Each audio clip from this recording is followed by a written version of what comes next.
Paz do Senhor, povo, tudo bem? Vamos ler a Bíblia, vamos ler a palavra de Deus, vamos nos nutrir dessa palavra.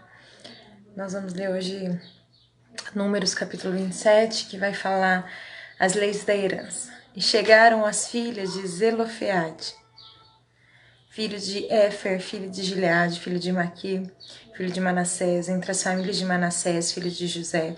E estes são os nomes de suas filhas: Macla, Noa, Ogla, Milca e Tirza.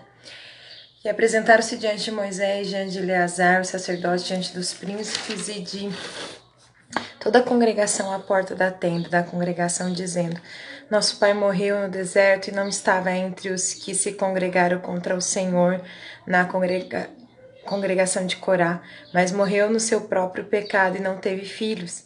Porque se tiraria o nome de nosso pai do meio da sua família, porquanto não teve filhos?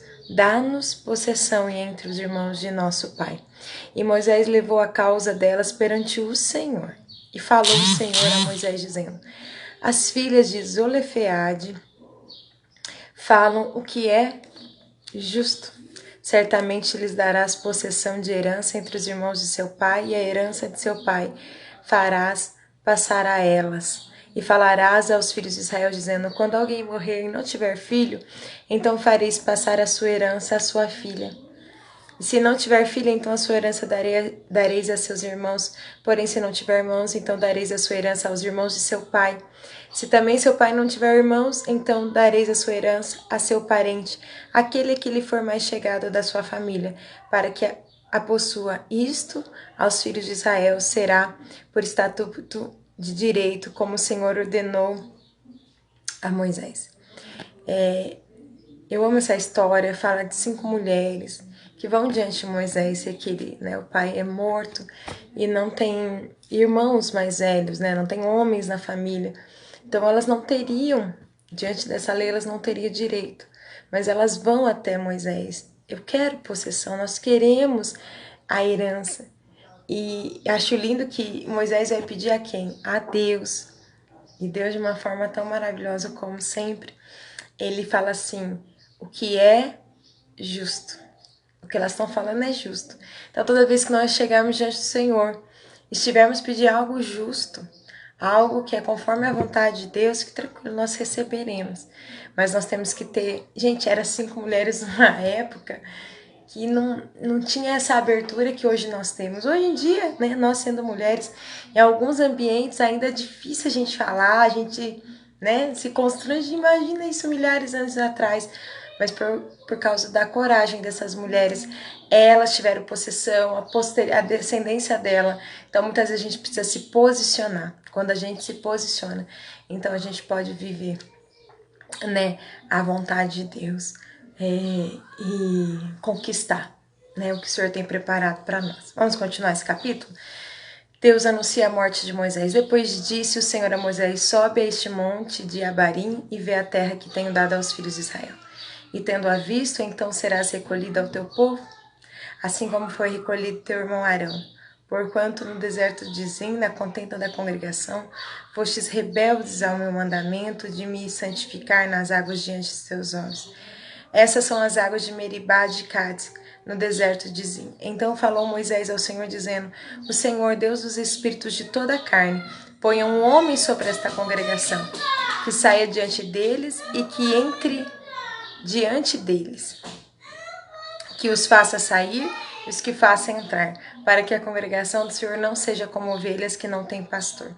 Josué, designado sucessor de Moisés. Então disse o Senhor a Moisés: Toma Josué, filho de Num, homem que há o Espírito de Deus, e impõe a sua mão sobre ele. Apresenta-o perante Eleazar, o sacerdote, e perante toda a congregação, e dá-lhe mandamentos aos olhos deles. E põe sobre ele a tua glória, para que lhe obedeça toda a congregação dos filhos de Israel. E apresentar-se-á perante Eleazar, o sacerdote, o qual por ele consultará segundo o juízo de Urim perante o Senhor. Conforme a sua palavra sairão, e conforme a sua palavra entrarão. ele e todos os filhos de Israel, com ele toda a congregação. E fez Moisés como o Senhor lhe ordenara, porque tomou a Josué, apresentou-o perante Eleazar, o sacerdote, perante toda a congregação. E sobre ele impôs as suas mãos e lhe deu mandamentos, como o Senhor falara por intermédio de Moisés. Que nós vamos ver Deus avisando, Deus sempre fala conosco, Deus sempre nos prepara. E também vamos falar sobre a transição, né? Como é importante a gente, se você for ver, como nós já falamos em outros momentos, Josué não se apartava da tenda, era o ajudante de Moisés. Quando Moisés saía de falar com Deus, o primeiro que estava ali era Josué. Então isso fala muito sobre nós, preparar uma transição e também sobre sermos, né, essa pessoa muitas vezes que Deus quer nos usar. Paz, Senhor, Deus te abençoe, querida. Mas, gente, muita coisa para aprender. Mas vamos ficar com essa primeira parte que fala das leis da herança. Essas 5 filhas de Zelofeade que tiveram coragem, se posicionaram, estavam andando em justiça diante de Deus e foram abençoadas. Que nós possamos nos posicionar também e a nossa posição traga a bênção não só para nós, mas para toda a nossa descendência e para quem está ao nosso redor. O reino de Deus é sobre isso, não é só sobre nós. É sobre um reino, buscar o reino de Deus e a sua justiça. Toda vez que a gente busca o reino, a justiça, a vontade de Deus, gente, as demais coisas são acrescentadas. Vamos orar? Ave, Pai, nós te damos graça nesse dia. Nós te amamos, Senhor, nós te amamos. A sua palavra é vida, ela borbulha dentro de nós. E nós queremos ser como essas 5 mulheres que se posicionaram, que foram diante de ti, Senhor, buscando não só para si, mas pelo seu descendente, por toda a sua sociedade estava ao redor delas, e era justo. Era o que agradava o seu coração. Senhor, eu quero me posicionar, mas naquilo que é justo diante de ti, aquilo que é a sua vontade, para que eu quero ser beneficiada, eu quero possuir tudo que o Senhor preparou para mim, mas não só sobre mim. Eu quero que o meu posicionamento alcance a minha descendência, alcance as pessoas que estão ao meu redor, porque não é sobre mim, é sobre o Senhor e sobre o seu reino maravilhoso que está sendo estabelecido sobre a terra. Eu te amo, eu te louvo. Toda honra e glória ao teu nome, pois teu é o reino, o poder e a glória para sempre. Amém? Deus abençoe você, sua casa, que tudo te vá bem. Se posicione, busque a vontade de Deus e prepara para viver coisas extraordinárias. Amém? Deus te abençoe. Até amanhã.